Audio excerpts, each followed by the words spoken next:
Bonsoir à tous et à toutes. Aujourd'hui, dans cette vidéo, je vais vous parler de la signification euh, des symboles religieux, plutôt du symbole religieux de la tradition chrétienne. Je vais vous parler un peu du christianisme parce que, alors, bien sûr, le but de ma chaîne, ce n'est pas vraiment de parler des religions dans son entièreté, mais plus des significations spirituelles qu'il y a derrière. Voilà. Euh, pour que vous puissiez bien comprendre certaines choses. Alors, je tiens à dire que, de commencer cette vidéo, que l'éveil du cinquième chakra, donc au niveau de la gorge, permet la compréhension des textes sacrés. Donc, ça permet de découvrir, de comprendre le sens caché des écritures. Voilà. D'avoir une connaissance, je vais pas dire intuitive, mais vous comprenez ce qu'il y a derrière les sens, ce qui est caché. Voilà. Alors, pour commencer, donc là vous avez la croix chrétienne. Alors j'ai fait exprès de mettre le soleil et la lune, vous allez comprendre pourquoi.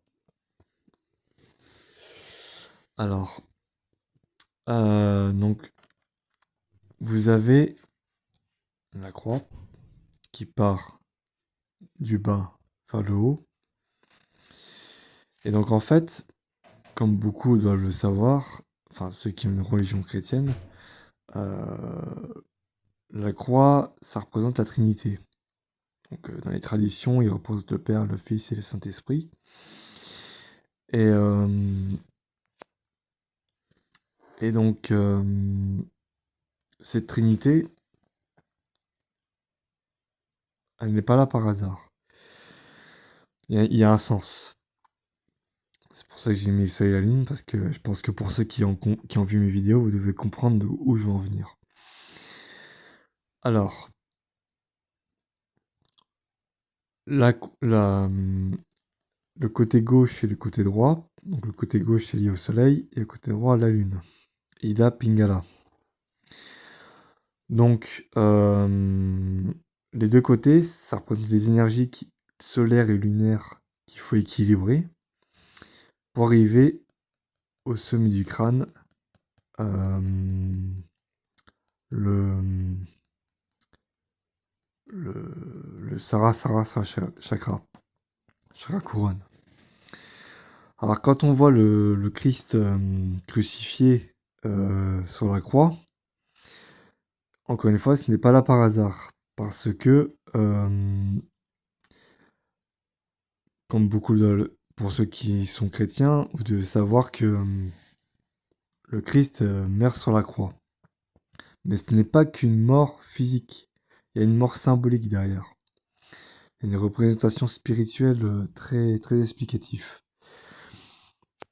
Alors, en fait, la mort du Christ, donc au niveau du sommet de la croix, c'est la mort de l'ego.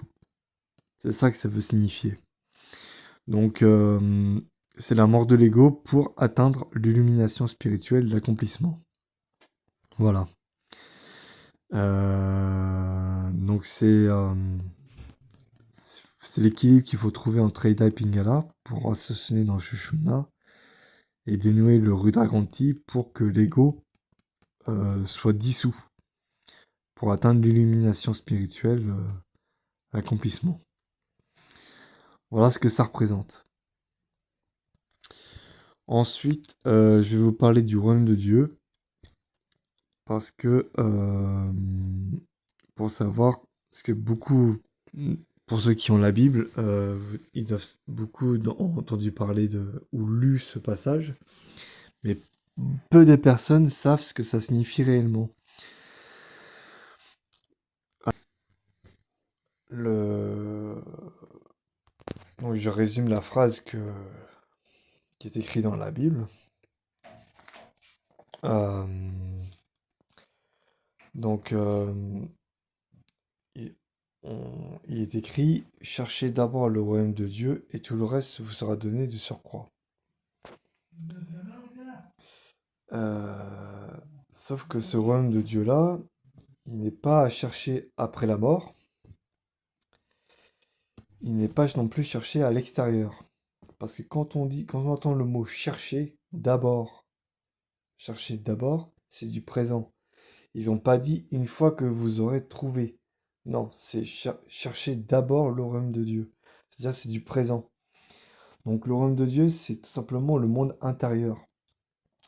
Il faut chercher en nous pour avoir tout ce qu'on désire. Voilà. C'est avoir une fois qu'on a cherché ce royaume en nous, une fois qu'on a bien cherché les réponses au fond de nous, bah, tout le reste sera donné en plus. Donc on, on accomplira ses désirs. Voilà. C'est ça que ça signifie. Donc,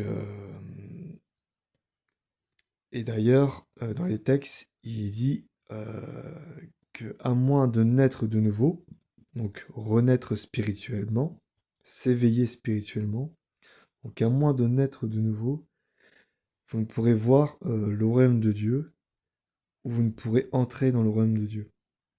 Voilà. Voilà la signification spirituelle de, de ces textes sacrés-là. Alors bien sûr, ma vidéo ne traitera pas. Là, c'est exceptionnel parce que je parle un peu de religion, mais il faut savoir que sur ma chaîne, j'évite d'élaborer ce genre de sujet parce que ça. Alors je sais qu'il y en a qui font des vidéos là-dessus sur YouTube, mais j'évite d'élaborer ce sujet parce que c'est un sujet assez sensible et beaucoup de ça ça peut apporter beaucoup de problèmes, voilà, pour beaucoup de personnes.